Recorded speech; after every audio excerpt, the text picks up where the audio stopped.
है everyone, welcome to Raj economics and commerce classes. मैं हूं नीरज कुमार और आज मैं आप लोगों के बीच आ गया हूं झारखंड बोर्ड, बिहार बोर्ड के बच्चों के लिए बीएमटी का नेक्स्ट सेक्शन को लेकर के। इसमें हम लोग, आप जैसा कि मैंने प्रॉमिस किया था कि जैक बोर्ड और बिहार बोर्ड के कॉमर्स के स्टूडेंट का जो सिलेबस में बिजनेस मैथ है दैट इज बीएमटी है, उसका कंप्लीट सीरीज मैं आप लोगों को लेके आऊँगा, है ना।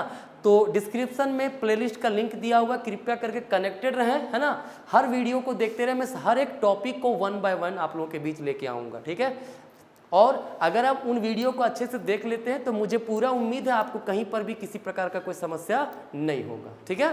तो चलिए सबसे पहले समझते हैं ज्योमेट्रिक प्रोग्रेशन का मतलब क्या। तो ज्योमेट्रिक प्रोग्रेशन, जिसको हम लोग शॉर्ट में बोलते हैं जीपी, ठीक है।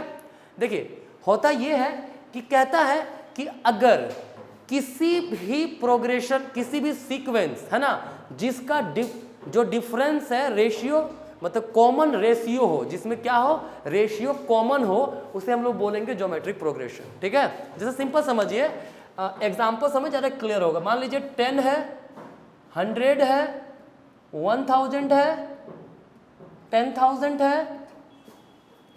तो क्या देख रहे हैं यहाँ पे हमें देखने को मिल रहा है कि रेशियो कॉमन है। तो भाई रेशियो कॉमन है, पता कैसे चलेगा? तो कॉमन रेशियो का फॉर्मूला होता है second term by first term shall be equal to third term by second term, ठीक है। क्लियर है? क्या करेंगे हम लोग? Second term by first term should be equal to third term by second term, ठीक है। आप देख लो यहाँ पे पुट करके, यहाँ पे फर्स्ट टर्म हमारा 10 है, सेकेंड टर्म 100 है, थर्ड टर्म 1000 है, फोर्थ टर्म हमारा 10,000 है, सो ऑन, ठीक है। तो क्या होगा 100 बाय 10, सेकेंड टर्म 100 है ना, 100 बाय 10 हो गया।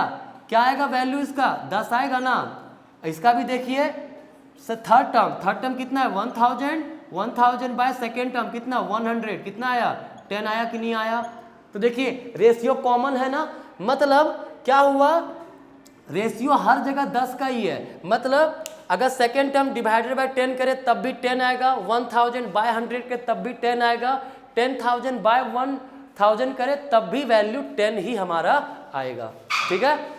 ध्यान रखिएगा, इसी को हम लोग बोलते हैं कॉमन रेशियो, ठीक है। क्या बोलते हैं इसको हम लोग? Common ratio. क्लियर है? तो कॉमन रेशियो का फॉर्मूला आपको क्या याद रखना है? Second term by first term equal होना चाहिए third term by second term के, ठीक है।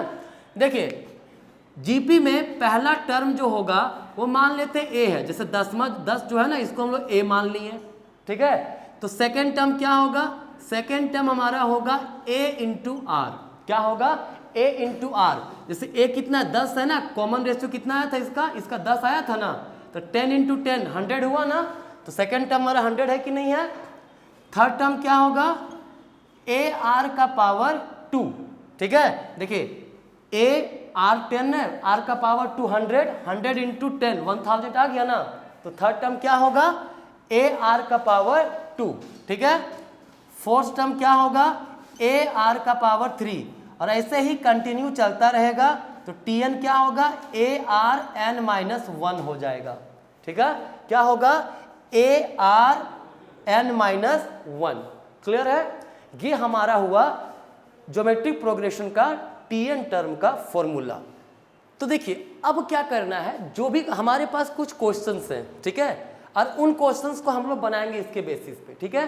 देखिए ध्यान रखिएगा, पहला काम है कॉमन रेशियो निकालने का तरीका, second term by first term equal होना चाहिए third term by second term का, वो है जीपी, ठीक है। क्लियर है? तो टीएन टर्म का फॉर्मूला क्या होता है? ए आर का पावर एन माइनस 1। क्लियर? तो ये था जीपी। ध्यान रखिएगा, जीपी ऐसा सीक्वेंस को बोलते हैं जिसका रेशियो कॉमन हो, है ना। अर्थमेटिक प्रोग्रेशन पढ़े थे, वहां क्या बताए थे? जिसका डिफरेंस कॉमन हो। एपी में कॉमन डिफरेंस था, यहाँ पे जीपी में रेशियो कॉमन है, ठीक है। क्लियर है? तो देखिए क्वेश्चन हम लोग सॉल्व करते ज्यादा क्लियर होगा। कहता है find eighth term of the progression. देखो लिखा है प्रोग्रेशन, तो चूंकि जीपी में है तो ऑब्वियस सी बात है जीपी का है। तो देख लेते हैं कि क्या रेशियो कॉमन है। क्या बोला था मैंने? Second term by first term equals होना चाहिए third term by second term का, ठीक है। पहला क्वेश्चन देख रहे हैं, तो सेकेंड टर्म क्या है भाई? √3/1 है ना, कितना आया? √3 आएगा। अगर इसको भी निकालें तो क्या आएगा? थर्ड टर्म कितना है 3/√3। तो क्या होता है 3 का मतलब होता है √3 इंटू √3 हम लोग लिख सकते हैं ना, /√3। देखो √3 इंटू √3 किए ना तो 3 आएगा, क्लियर। तो 3 को तोड़ के लिख सकते हैं √3 इंटू √3, तो ये कैंसिल आ गया, बचा कितना √3। मतलब यहाँ भी √3 आया T2/T1 में और T3/T2 में भी √3 आया, तो मतलब हमारा कॉमन रेशियो कितना है √3 है, क्लियर है। अब कौन सा टर्म पूछा है, 8th टर्म पूछा है। तो अभी आपको बताया था मैंने क्या होता है, Tn टर्म का फॉर्मूला बताया था AR का पावर n-1। तो n की जगह 8 है ना, कितना है 8 है, तो क्या हो जाएगा AR का पावर 7 होगा, n-1 8 - 1 7। सीधा सीधा याद रखो, जो टर्म की बात करेंगे उससे एक कम वैल्यू लिखेंगे r का पावर में।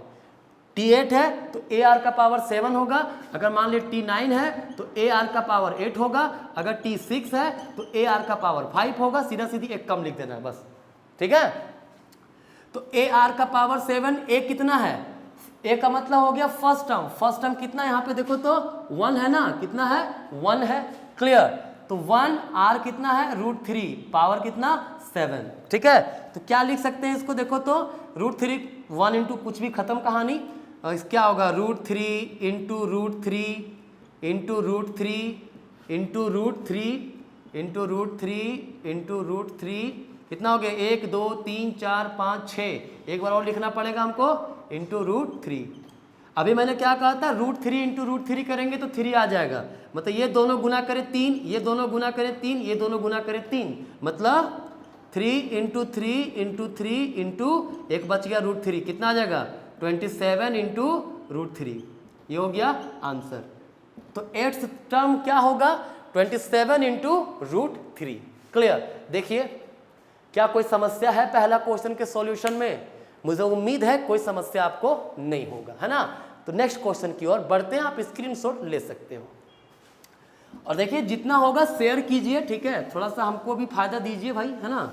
ऐसा ना हो केवल आप देख रहे हैं, सब्सक्राइब भी नहीं करते हैं। बहुत सारे बच्चे ऐसे वीडियो देखते सब्सक्राइब भी नहीं करते हैं, देख लिया कीजिए, सब्सक्राइब भी कर लिया कीजिए, है ना।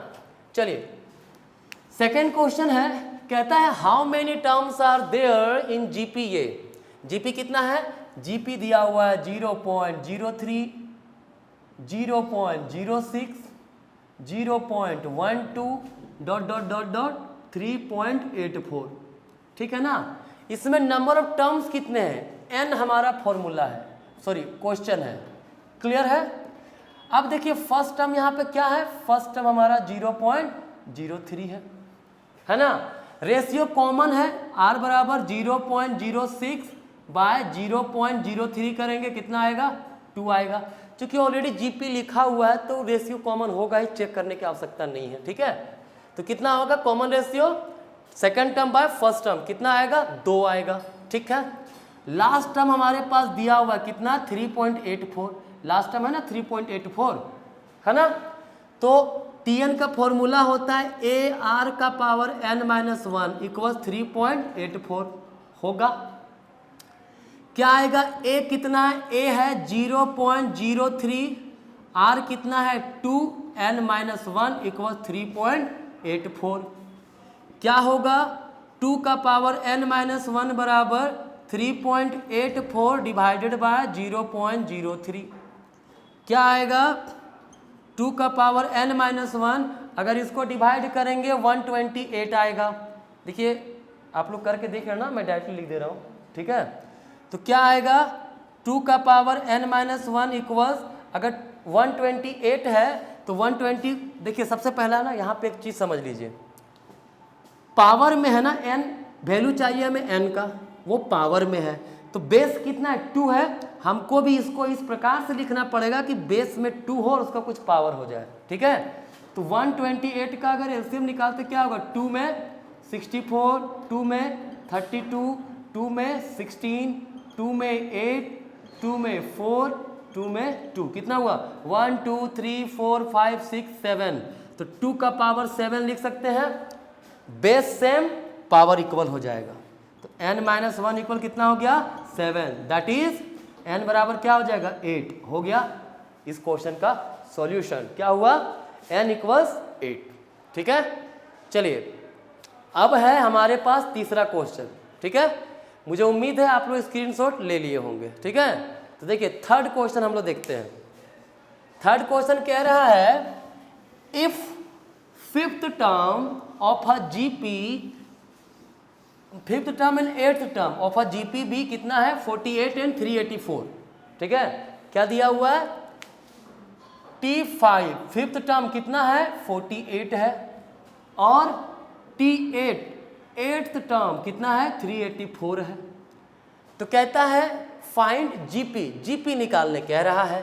तो क्या T5 का मतलब AR का पावर 4 होगा इक्वल्स 48, इक्वेशन नंबर 1 क्लियर। यहाँ पे T8 है मतलब AR का पावर 7 इक्वल 384, इक्वेशन नंबर 2। मैंने कहा था ना आप लोगों को जो टर्म रहेगा AR का पावर 1 कम लिख देना। 5 पे 4 लिखा, 8 है तो 7 लिख दिया। ठीक है, अब अगर इक्वेशन 2 डिवाइड कर दे उसको इक्वेशन 1 से, क्या आएगा देखो तो AR का पावर 7, इक्वेशन 2 में AR का पावर 7 है, वो इसमें कितना है AR का पावर 4 इक्वल 384 बाय 48। क्या आएगा A और A कैंसल, इसको डिवाइड करेंगे कितना होगा R का पावर 3 बचेगा इक्वल, इसको काटेंगे 8 आ जाएगा। यहाँ से क्या हो गया R का पावर 3 बराबर 2 का पावर 3 लिख सकते हैं ना, पावर सेम बेस भी सेम हो जाएगा, R इक्वल्स 2 आएगा। ठीक है, तो कॉमन रेशियो का वैल्यू कितना हुआ R इक्वल्स 2 हुआ। ठीक है, ये वैल्यू किसी भी इक्वेशन में पुट कर दो, इक्वेशन 1 में पुट कर देते हैं हम लोग, putting this value in equation 1। Equation 1 कितना है AR के जगह पे 2 लिख दिए, 2 का पावर 4 इक्वल्स 48। क्या होगा A बराबर 48 बाय 2 का पावर 4 कितना है 2 का पावर 4 करेंगे तो 2 2 जा 4, 2 जा 8, 2 जा 16, तो 48 बाय 16 कितना आएगा 3। हमारे पास A का वैल्यू आ गया 3। देखिए क्या आया, मुझे उम्मीद है समझ में आ रहा होगा आपको। A का वैल्यू आपके पास 3 आ गया, R का वैल्यू 2 आ गया। जीपी निकालने बोला था ना फाइंड जीपी, तो फर्स्ट टर्म क्या होगा, फर्स्ट टर्म हमारा A होता है, A कितना है 3 है। सेकेंड टर्म हमारा A इंटू आर मतलब 3 इंटू 2 कितना आएगा 6। थर्ड टर्म कितना होगा AR का पावर 2 मतलब 3 इंटू 2 का पावर 2 तो आएगा 12। T4 का मतलब होगा AR का पावर 3 मतलब 3, 2 का पावर 3 मतलब 8 3 जा 24, सो ऑन कंटिन्यू चलते जाएगा। तो जो जीपी आएगा, जीपी क्या होगा हमारा 3 6 12 24 dot dot dot dot continue चलता चला जाएगा। ठीक है, ये है आपका थर्ड क्वेश्चन का सॉल्यूशन, इस क्वेश्चन का सॉल्यूशन। ठीक है, चलिए अब एक लास्ट क्वेश्चन बचा है इसमें एनएस टर्म फाइंड करने में, है ना, उसको भी देख लेते हैं, उसके बाद ये टॉपिक खत्म होगा। नेक्स्ट वीडियो लेके आऊँगा ज्योमेट्रिक प्रोग्रेशन का, जिसमें सीखेंगे सम निकालना, है ना, to find sum of n's term. आप लोग स्क्रीनशॉट इसका ले लीजिए, है ना। चलिए अब क्या है, अब आपका इसके बाद है क्वेश्चन कह रहा है quantities x eight y। Next question क्या है, देखिए लिखा हुआ है quantities x eight y are in GP. ठीक है, क्या है x एट y जीपी में है, किसमें है जीपी में है। इसका क्या मतलब हुआ T2 bye T1 equals T3 bye T2। GP का मतलब ही होता है इसका रेशियो कॉमन हो, है ना। तो क्या होगा सेकेंड टर्म कितना 8 बाय फर्स्ट टर्म x है इक्वल्स थर्ड टर्म कितना y बाय सेकेंड टर्म कितना 8 है, हुआ ना। और कहता है and x y minus 8 in AP। ठीक है, यहाँ से देखिए, यहाँ से क्या होगा cross multiply x into y बराबर 64 हो जाएगा। ठीक है, क्रॉस मल्टीप्लाई। ठीक, अब कह रहा है दूसरा चीज, ये तो जीपी में है ना। अब कह रहा है एक्स वाई माइनस 8 AP में है, एक्स वाई माइनस 8 जो किसमें AP में है। AP का मतलब कॉमन डिफरेंस, मतलब second term minus first term equal होगा किसके third term minus second term के। सेकेंड टर्म कितना है y minus x equal third term कितना माइनस 8 माइनस सेकेंड टर्म कितना है y। क्या हो जाएगा, यहाँ से देखिए किसी एक का वैल्यू निकाल लेते हैं हम लोग, x का वैल्यू निकाल लेते हैं। ठीक है, तो तो y इधर हो गया, y प्लस वाई है ना प्लस 8 बराबर x उधर लेगा, बाकी सबको इधर लेगा, तो कितना होगा 2y प्लस 8 बराबर x है ना। तो जहाँ पे x है वहाँ पे पुट कर देते हैं 2y प्लस 8, ठीक है। क्या हो जाएगा, x के जगह पे पुट कर देते हैं, या फिर किसी को पुट कर, जरूरी नहीं है पुट इसी का किया जाए हम लोग, ठीक है, इसी का वैल्यू पुट करें, चाहे तो अब इसका वैल्यू भी यहाँ पे पुट कर सकते हो, है ना। तो क्या होगा, मान लीजिए यहाँ से देखिए एक्स वाई बराबर 64 था ना, तो x बराबर लिख सकते हैं 64/y, बिल्कुल लिख सकते हैं। तो ये वाला वैल्यू यहाँ पुट कर देते हैं, क्या होगा 2y प्लस 8 इक्वल 64/y, ठीक है। क्या हो जाएगा, क्रॉस मल्टीप्लाई कर दे तो 2y का स्क्वायर प्लस 8y इक्वल 64 बचेगा, मतलब 2y का square plus 8y minus 64 equal हो जाएगा 0। क्लियर है। तो यहाँ से फैक्टराइजेशन करेंगे हम लोग, है ना। देखो पहले 2 कॉमन निकाल देते, 2 कॉमन निकाल के बाहर कर देते हैं, तो Y square plus 4y minus 32 बचेगा इक्वल्स 0, ठीक है। क्या आएगा, फैक्टराइज करते हैं, है ना, लिखते हैं plus 8y minus 4y minus 32 equals 0। क्या होगा, y कॉमन निकालें तो y प्लस 8 आ गया, यहाँ से माइनस 4 कॉमन निकालें तो y प्लस 8 आ गया बराबर 0। क्या होगा, y माइनस 4 है और y प्लस 8 है बराबर 0, है ना। तो y का 2 वैल्यू आया, y बराबर 4 आएगा और माइनस 8 आएगा, ठीक है। हमारे पास कितने वैल्यू है y के 2 वैल्यू है 4 और माइनस 8, ठीक है। आपका क्वेश्चन मैं चेक कर ले रहा हूँ, मैंने कहीं ऐसा ना हो क्वेश्चन ही मैंने गलत दे दिया हो, ठीक है। तो हाँ, क्वेश्चन में एक कंडीशन है इसमें कि x और y इक्वल नहीं है, x और y इक्वल नहीं है, ये याद रखना, ठीक है। क्लियर है। तो चलिए हमारे पास तो आ गया हमारे पास y का 2 वैल्यू आ गया है। अब भाई x का भी वैल्यू निकालना पड़ेगा। y का 2 वैल्यू आया है ना, x कितना है, x है 64/y, ठीक है। तो अगर y 4 हो, इफ y इक्वल्स 4, तो x कितना हो जाएगा 64/4, कितना आएगा 16 आएगा। अब अगर कहता है इफ y इक्वल्स माइनस 8 आवे, माइनस 8 हो, तो x कितना होगा, x बराबर 64/-8 काटेंगे -8 आ जाएगा। क्या लिखा हुआ, x बराबर y नहीं होना चाहिए, मतलब यहाँ पे अगर y -8 है तो x भी -8 हो, दोनों बराबर हो जा रहा है ना, तो ये आंसर नहीं होगा। आंसर क्या होगा, y 4 हो और x 16 हो, मतलब क्या आंसर आएगा, x बराबर 16 y बराबर 4, है ना। उम्मीद है समझ में आपको आया होगा, ठीक है। आप लोग एक बार कीजिएगा, फिर से क्वेश्चन को सॉल्व कीजिएगा, आपके पास जो भी बुक्स है ना, उन बुक्स से क्वेश्चन सॉल्व कीजिएगा, ठीक है। एनएस टर्म निकालने में यही सब टाइप के क्वेश्चन पूछेंगे जो मैंने आपको बता दिया, ठीक है। तो चलिए आज का आपका क्लास यहीं तक, मिलते हैं नेक्स्ट वीडियो में, धन्यवाद।